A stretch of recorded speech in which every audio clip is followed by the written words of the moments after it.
Hello and welcome to the Black Spectrum, the place where our black and brown communities talk about openly and sometimes anonymously mental health and parenting issues. I am your host, Diane Laidlaw, and I just wanted to welcome you to our first episode of the Black Spectrum. I've never podcasted before, so this is all new, and the format of things, they may change, so just be wary, but we're here now, and welcome.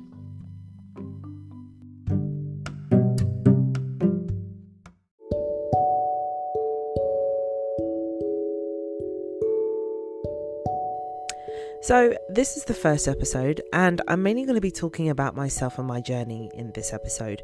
But in the other ones, I'm definitely going to be talking to other professors.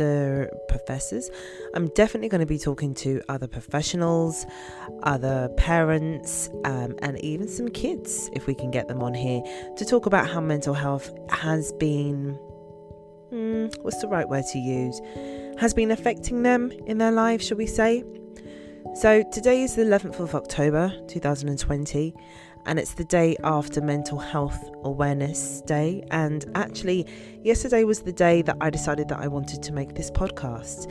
After having a discussion in a woman's Facebook group, it's a parents' Facebook group, should I say, a Black Mothers Facebook group to be more precise. And in that group, I made a post talking about us as parents being very watchful of our own children's mental health and to not always put it down to bad behaviour. I don't really know what spurred me to write this, to be honest. I literally just woke up in the morning and decided to write it.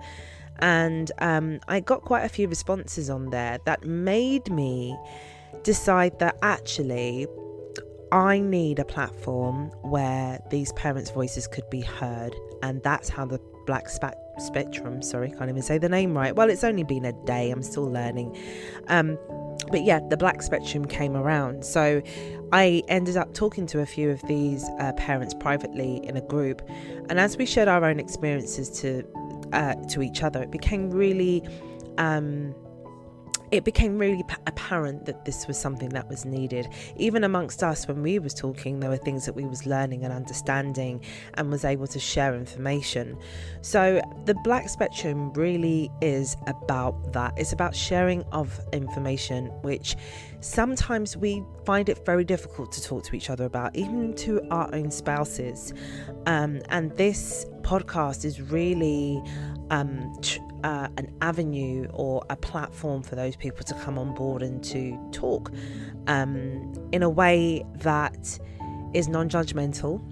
We will be talking about a whole bunch of issues, from parenting to how the schools have acted with us, how we have dealt with it ourselves mentally, how we cope mentally, the legal system, what happens when they go to university, what happens when they're in primary, the signs to look out perhaps for, all different types of things we're going to be talking about on this podcast. And I'm really, really, really excited, to be fair, as you can tell, because I literally just had the idea yesterday and already I'm on here. I'm too fast, basically. So just to give you a little bit more of a background about me, my name is Diane and I have a 10-year-old who has ADHD, and we're currently in a process of getting him tested for autism as well. Now, for me, my journey has been quite easy compared to some, but I never took that for granted. I never thought to myself, well, this is how it is across the board, because I knew that other people were not getting the help that I was getting, but I never really knew how deep the rabbit hole got to until I started speaking to other parents really about their own experiences. For me, when my son went into school, literally the first week of him starting primary school, the school picked up that he wasn't running properly. And this went on for a while. It went on for about a year or so, where they were like, he's running quite differently, and maybe he needs some occupational health to help him run better. And I just thought, you guys are just taking a mick. Do you know what I mean? I know my son. And this is just how Ethan runs. To my own ignorance, little did I know that there was this thing called dyspraxia, and my son was displaying clear conditions of dyspraxia. He had a lot of difficulties with simple things like putting on his shoes or putting on his trousers the right way. Just really small things that I just thought, well, he just hasn't catched up yet. Turns out he didn't really fully catch up, because even now as a 10-year-old he still has difficulty doing putting on his school clothes. But that was just the beginning of a journey where it became a process of the school kind of looking at him and saying to me, I think there's a problem here, and me and his father saying, I don't think so. It took us about 3 years. So by the time he got into year 4 was when he had a male teacher, and all the other teachers that my son had beforehand were all female. So he had a male teacher, and there was an introduction day that he had with this male teacher. And this male teacher, I just knew from the moment my son had him that we were going to connect, because the way that he had talked about my son and described him, I felt that there was just something really special about this teacher. During the year of my son being in that class, this teacher had managed to find all different ways to kind of help with my son's behaviour. So in school generally, my son does very, very well. He's probably one of the smartest in his class. He knew how to read before he got to school. He knew all his numbers, all his shapes. He knew colours, which I didn't know. I didn't know what a rhombus was until, Ethan told me one day. And I didn't quite understand what teal was, or whether that was green or a blue. I just know the colours of the rainbow, really. Even though I'm a web designer, I'm still like, what colour is that? He's like, teal, mum, or it's coral. I'm like, coral? That's orange. Anyway. So things like that he knew very early on, but what he was struggling with in school was his temper. So if he got something wrong, he would bang the table, and it was just these really sudden outbursts of anger, which was really worrying for me, because I didn't really know how to control that. I'm not an outwardly aggressive person, so for him to do that, I was quite astounded and quite shocked.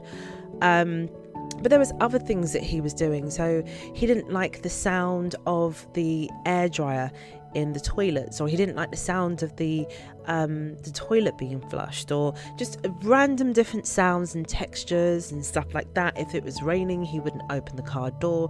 Just random little things that we look at and we think, oh, well, as a parent that has only got one child, I just thought, oh, that's just my son. I didn't think anything else of it.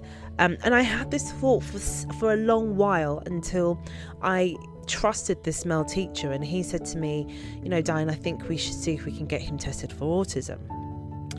And when he said that to me, it started to make a little bit more sense why there was these small kind of sensory issues going on, and why he kind of liked being on his own most of the time. Even though he had friends and people liked him, he preferred being by the company of himself, or he preferred being with adults, So a number of things started to come out at me, and I started to think, actually, let's see what we can get done in regards to getting him tested.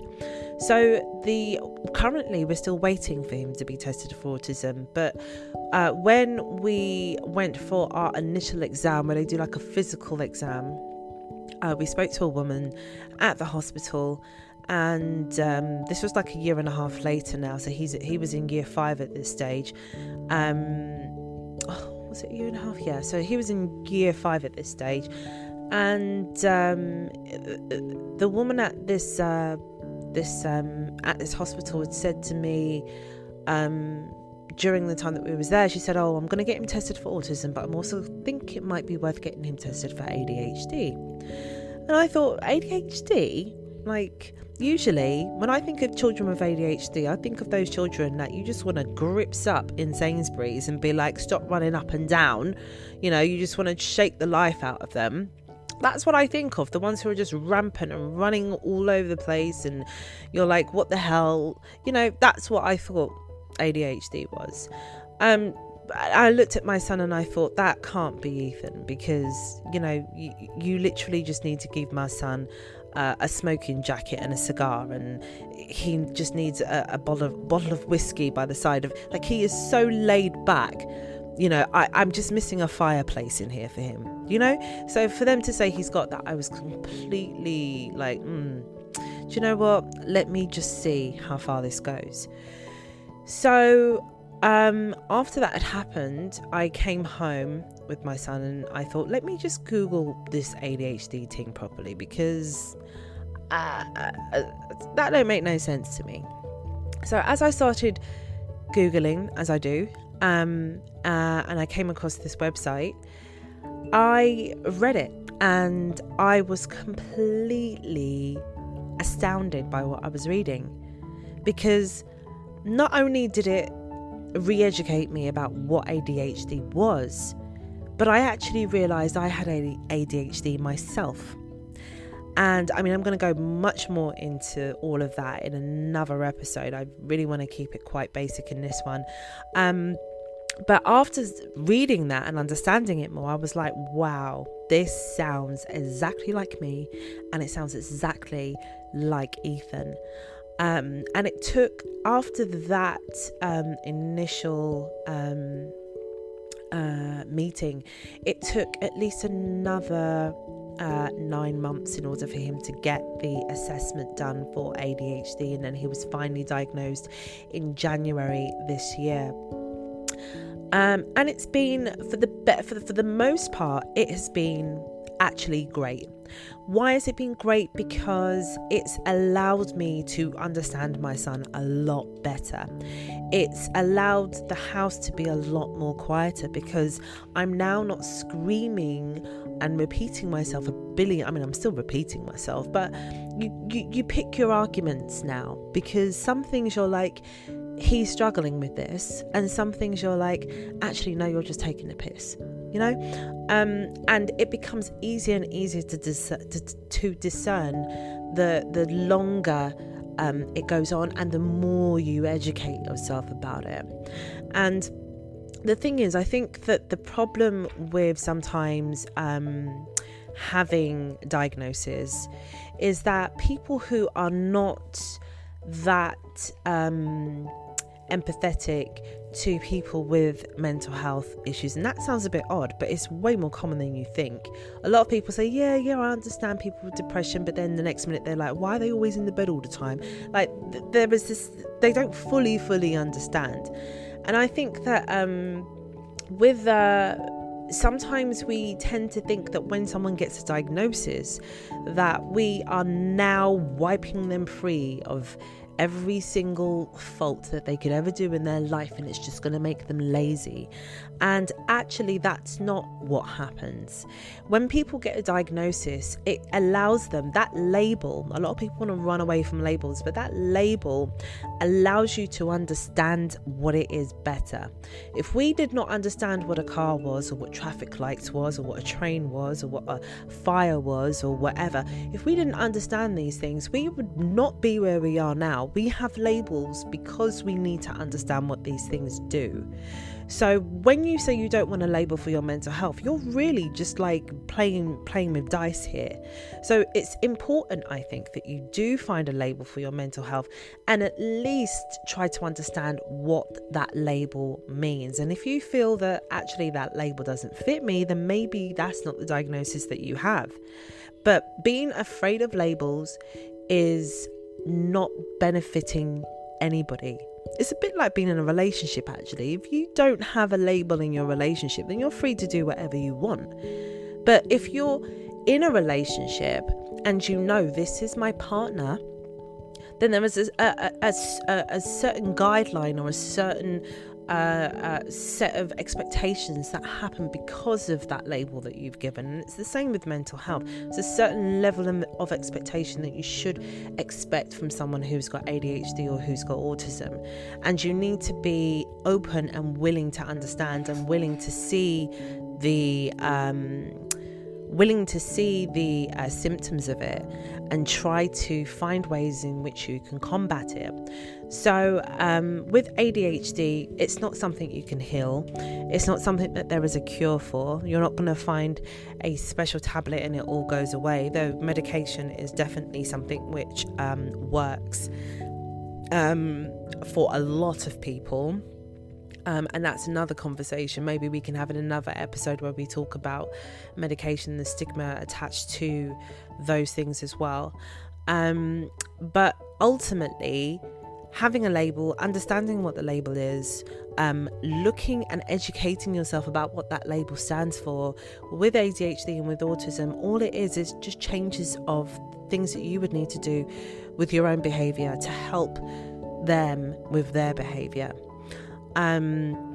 One of them, I'll give you a few that I've learned with my own son with ADHD, is that he is a dopamine fiend. Gaming is his life. He absolutely loves it. And why? Because gaming is built really for people who have got ADHD. In fact, people with ADHD possibly invented a lot of these games. It's all about the dopamine rush and the reward system and all of that, and that's pretty much how the ADHD brain works. So gaming is a massive thing in a lot of people's lives. Anything to do with computers, a massive thing. Anything that gives you an instant reward, like notifications and typing and stuff like that on a screen where you can see the letters come up. Anything that gives you instant gratification is something that works for ADHDers. And so things like list taking and ticking off the list is also a great way, or a great tip to help people with their concentration with ADHD. There's a whole bunch of stuff that I'm going to talk about, and I know that I'm going way above what I originally wanted to talk about here, but during this whole season of the Black Spectrum, you're going to learn a lot about all these different labels. And one thing I want to suggest is that don't be scared of them. Don't be scared of the labels. Don't be scared of what they stand for. Don't be scared of what your friends and family may think of you, because believe you're going to upset a few people who may not believe that you've got this or you've got that, or that you're depressed or anything like that, and that you just need to, take a walk or whatever the case may be. So, there are things that you're going to have to stand up for and against other people. And hopefully in this podcast, I'm going to give you the strength to do that. Fingers crossed, I'm going to give you the strength to do that. So that basically is it for this part of the podcast. In the next episode, I'm going to have a parent come and talk about their experiences and their journey. This is a relatively short podcast, so this particular episode is going to be quite short, but the other ones might be a little bit longer, between 20 to 30 minutes long, or 40 minutes depending on the content. So thank you for listening, and I really, really hope you subscribe. Make sure that you tell everyone about this, because it is so important within our community that we talk about these aspects, and if you are a parent, or you are a social worker or a teacher, or any of the other professionals, and you want to come on the podcast and talk, we're just going to have a nice relaxing talk about anything to do with mental health, anything to do with parenting and mental health. I'm here for it. So just send me an email at hello@theblackspectrum, black spelt BLK spectrum.com. Thank you so much for listening, and I will speak to you guys very, very soon.